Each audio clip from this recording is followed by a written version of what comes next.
Muy bien, hermanos. Me preocupó, pensé que era que iba a cantar ahora. Yo ya no canto, canto en grupo, pero solo ya mi garganta no me da.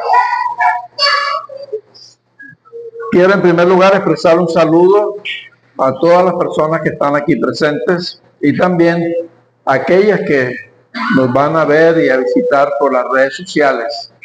Para todos un gran abrazo y una expresión de cariño y también el deseo de que la palabra llegue a ustedes con toda claridad.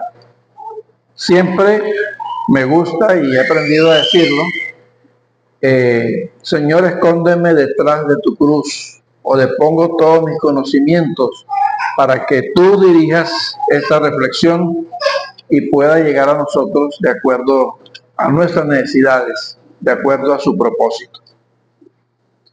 El tema de hoy es el siguiente: una nueva manera de pensar. Una nueva manera de pensar, y nos basamos en 2 Corintios 5, 16 al 21. Para entender este pasaje del que está hablando Pablo, que no es fácil analizarlo, me costó trabajo llegar a entender el propósito de Pablo. Hay que conocer el contexto, sobre todo para entender ese versículo que dice: las cosas viejas pasaron, he aquí son hechas nuevas. Uno libremente le da interpretaciones y le aplica a todo aquello que no agrada a Dios que hemos dejado. Está bien, pero Pablo aquí es muy específico. Las cosas viejas cambiaron, que están también muy relacionadas con aquel texto en Romanos que dice: cambia tu manera de pensar para que cambie tu manera de vivir. Lo primero que hay que entender de esa vida pasada es la de Pablo. Pablo, judío y romano a la vez, educado ante Gamaliel, uno de los grandes sabios de la época, era un hombre prepotente, con autoridad, posiblemente con recursos económicos, con un nivel social bastante alto, y él hacía alarde de esa autoridad y ese poder que le había dado. Él decía: soy fariseo de fariseos, y de esa manera quería imponerse también a los demás. Pablo, yendo hacia Damasco, se encuentra con Jesucristo. Entonces, a partir de ahí hay un cambio. Por eso podemos hablar lo que éramos antes de Cristo y lo que somos a partir de nuestro encuentro con Él. Y Pablo persiguió a los cristianos, apresó a muchos de ellos y mató a muchos de ellos, o por lo menos permitió que fuesen asesinados. Ese era Pablo. Por eso es importante entender ese sentido. También el pasaje como contexto, hay que resaltar que en el ministerio de Pablo él tenía muchos cristianos que lo adversaban. Muchos cristianos que decían ser aún profetas, decían: mire, ese tal Pablo, ese no es ningún apóstol porque no conoció a Jesús personalmente. Ese es un impostor y anda aprovechándose en la predicación del evangelio. Y Pablo le dice: eso es falso, no busco ningún interés, ni siquiera recibo sueldo, trabajo con mis manos elaborando carpas para vender, porque todo lo doy por la causa de Jesucristo. Y hay una frase que llama la atención que dice: el amor de Cristo me constriñe. ¿Qué quiere decir constreñir? El amor de Cristo me constriñe, me obliga, ¿sí? Me apremia. De tal manera que él decía: no tengo ningún interés, además de servir y honrar al Señor. Nosotros necesitamos mirar las cosas y a las personas según el Espíritu de Dios y no según los criterios de este mundo. ¿Cómo manejar este tema? Ya le decía que no es nada fácil. ¿Cómo mirar las cosas a las personas según el Espíritu de Dios y no según los criterios de este mundo? Veamos algunos ejemplos para tratar de entenderlo. Se dice popularmente que uno ve las cosas de acuerdo al color de los anteojos que tenga puestos. Si mis anteojos son transparentes, pues miro todo transparente. Si fuesen negros, miraré todo oscuro. Si son amarillos, amarillos, si es rojo, rojo. Dependiendo de los anteojos, yo miro las cosas. De igual manera, tenemos una serie de anteojos para leer la realidad y tratar de entender a las personas. La parte cultural. Todos tenemos un trasfondo cultural. La parte religiosa, los dogmas, los mandamientos, en fin. Ahora bien, un ejemplo de la cultura, para que veamos cómo podemos juzgar algo a través de la cultura. Cuando llegaron los misioneros a las comunidades indígenas, los hombres y las mujeres andaban con taparrabos.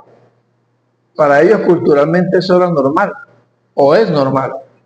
Llegó el misionero y entonces dijo, no, eso no puede ser así. Tienen que ponerse ropa. Y obligaban especialmente a las indígenas, a ponerse ropa. ¿Qué era malo y qué era bueno? No, simplemente son dos visiones. Los indígenas la miraban de una manera y los que llegaban con una nueva cultura la miraban de otra manera. El fanatismo religioso se convierte en unos lentes muy gruesos y a veces muy pesados. ¿Recuerdan aquel caso cuando le traen a Jesús una mujer hallada en pecado en sus relaciones sexuales fuera del matrimonio? Y la traen para acusarla, juzgarla y ya condenada para apedrearla. Yo siempre me pregunto, ¿y por qué no trajeron al hombre? Ella no estaba pecando sola. Pero una cultura machista y quien cometía el error era la mujer, la trajeron, la pusieron a los pies de Jesús y le dijeron, la ley de Moisés dice que esta mujer tiene que ser apedreada. Y Jesús dice que escribiendo algo en la tierra, en la arena, escuchaba las acusaciones y le preguntaban, ¿qué dices tú que debemos hacer? Si Jesús decía, vamos a apedrearla, le iban a decir, bueno, entonces, ¿dónde está tu autoridad de amor y de misericordia? Era una trampa. Si él dice que no, está violando la ley de Moisés, por lo tanto, está cometiendo una herejía. Lo pusieron entre la espada y la pared. Jesús, de manera magistral, levanta su cara, su voz y dice, el que esté sin pecado, que tire la primera piedra. Dice que todos se fueron yendo, dejando sus piedras a un lado, se fueron yendo y Jesús se quedó solo con esta mujer. Seguramente muchos de los que estaban allí con la piedra en la mano habían fornicado con ella también. Habían cometido pecado. Pero ahí querían juzgar y condenar a la mujer, pero sobre todo estaban detrás de Jesús para poder acusarle y poder matarle.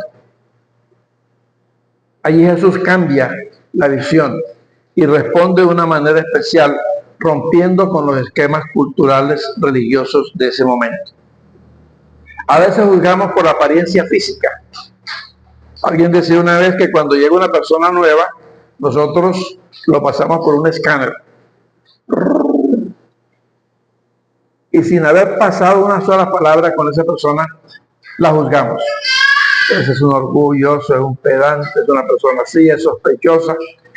Porque esa es la condición humana, de juzgar a los demás según algunos parámetros que hemos ido adquiriendo en la vida. Aún dice Pablo que con esas características mundanas, culturales, muchas veces también queremos juzgar a Jesús. Pablo dice, yo juzgué a Jesús mal. Desde mi fanatismo religioso lo juzgué. Yo creía que Jesús era un impostor, era un hereje y que todos los cristianos debían ser apresados y muertos porque era una nueva religión en contra de la religión judía. A veces nosotros podemos hacer lo mismo, juzgar a Jesús, dudar de él o calificarlo o simplemente no entender quién es Jesús y cuál es su propósito. ¿Cuál es la clave entonces para entender y tener una visión según el Espíritu de Dios?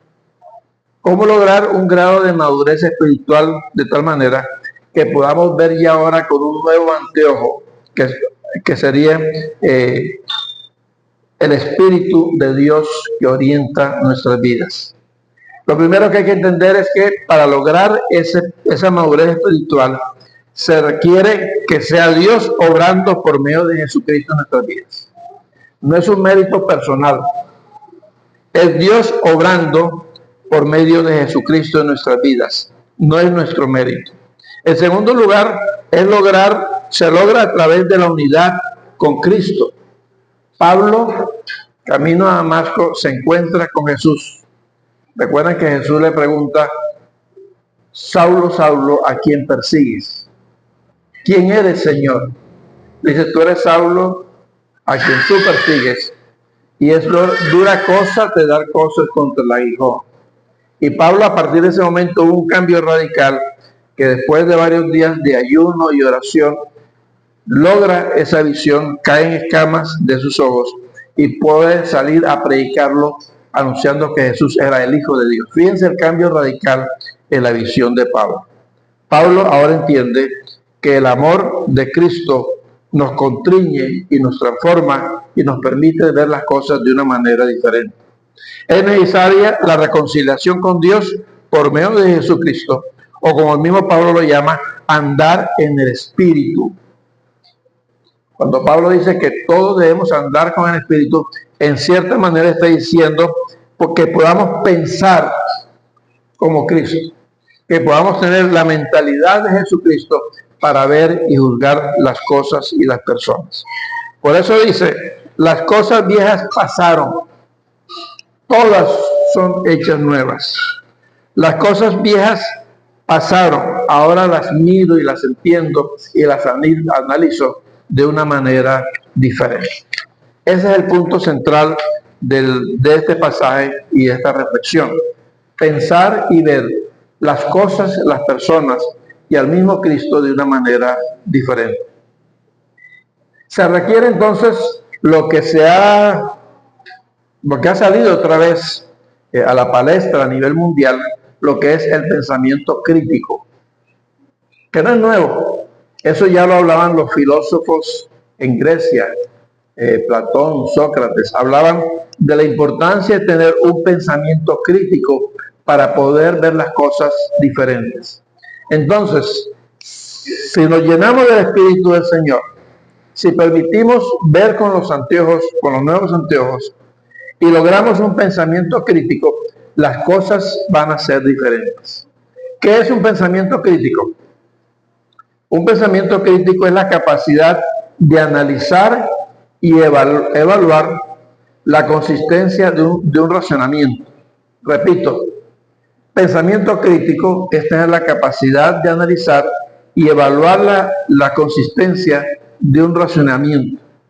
Es el deseo de buscar, la paciencia para dudar, la afición de meditar, la lentitud para afirmar. Una forma sencilla de explicar lo que es el pensamiento crítico. Pongamos un ejemplo. Hoy estamos inundados de noticias. Es sorprendente, a mí me llegan pocos mensajes, pero son como más de 500 diarios. Uno tiene que seleccionar. Yo ya sé quién manda qué cosa, entonces hay uno que uno ve, no lo veo, lo reviso, lo dejo para más tarde. Hay diferentes momentos para cada cosa. Pero tenemos una lluvia inmensa de noticias a nivel mundial. ¿Cómo enfrentamos esa noticia o esa información? Algunos las creen todas de primera. Muy pocos tienen el pensamiento crítico para decir: un momentico, vamos a analizar a ver si esto puede ser cierto o no. Ya uno empieza a despertar lo que jocosamente llamamos el sospechómetro. Yo creo que esta noticia es dudosa. Entonces pasamos a confirmarla. ¿Cómo la confirmamos? Bueno, vamos a ponerle en internet el mismo título, pongámoslo en todo el internet para buscar si hay noticias similares. Resulta que cuando una noticia es falsa, eso no aparece en ninguna parte. ¿Qué dicen los periódicos? ¿Qué dice la radio? ¿Qué dice la noticia? ¿Cuáles son las informaciones oficiales de los gobiernos? Y muchas de esas noticias uno empieza a notar que son noticias falsas. ¿Por qué? Porque a veces se carece o nos hace falta un pensamiento crítico para analizar y para dudar de toda la información que nos está llegando. Y a veces nos llega un mensaje y enseguida queremos ser los primeros en darlo a conocer y lo lanzamos. Y después nos damos cuenta que cometimos un error de propagar también una mentira. Eso puede pasar también con los pasajes bíblicos o los mensajes bíblicos, porque a veces nos falta también un criterio crítico para analizar todo lo que nos llega a nosotros, aún desde las iglesias y de los mismos púlpitos. Logrando estas dos cosas, una mirada según el Espíritu de Dios y una nueva manera de pensar, un pensamiento crítico para observar y analizar, entonces es que Pablo pasa al tercer paso diciendo, podemos ser embajadores de Cristo. Pablo termina hablando, somos embajadores de Cristo, representantes de Cristo con una misión especial, con el ministerio de la reconciliación. ¿Qué es un embajador? Es aquel que va en nombre de un gobierno o de un presidente a otro país y debe representarlo de acuerdo a esos principios y valores. No puede ir a hacer lo contrario o lo que le provoca. Nosotros, si somos embajadores de Cristo, tenemos el ministerio de la reconciliación. Entonces tenemos que estar capacitados para desarrollar ese ministerio. Es una reconciliación de manera integral. Necesitamos y queremos que cada persona se reconcilie con Dios por medio de Cristo. Al creer en Cristo, dice la palabra, hemos sido o vamos siendo reconciliados con el Padre Celestial. También la reconciliación tiene que ver entre otras personas. La reconciliación no puede ser solamente en forma individual. Si yo creo en Cristo, me reconcilio con Dios, debo buscar también la reconciliación de otras personas con Dios. Muchas veces he dicho que la mayoría de la población en la que vivimos dice ser creyente, pero aún así necesita reconciliarse con Dios de una manera especial.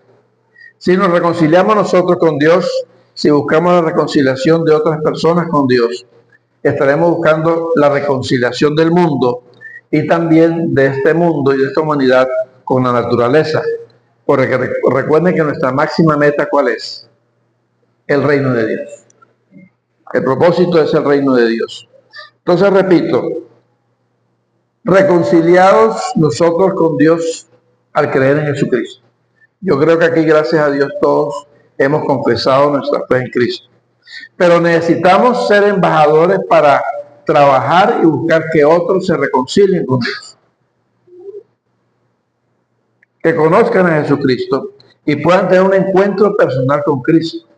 La mayoría de la gente dice creer en Cristo, pero no ha tenido un encuentro con Él. No hay un antes y un después, siguen haciendo lo mismo. Y eso no puede ser así.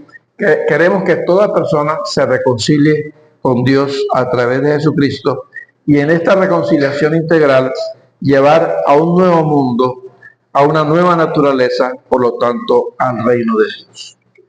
Oremos. Señor amado, queremos pedirte en esta hora que tú cambies nuestra manera de pensar, que podamos tener un antes y un después al encontrarnos personalmente contigo y poder ver y juzgar con anteojos nuevos, con una visión nueva, las cosas y también todo lo que acontece a nuestro alrededor.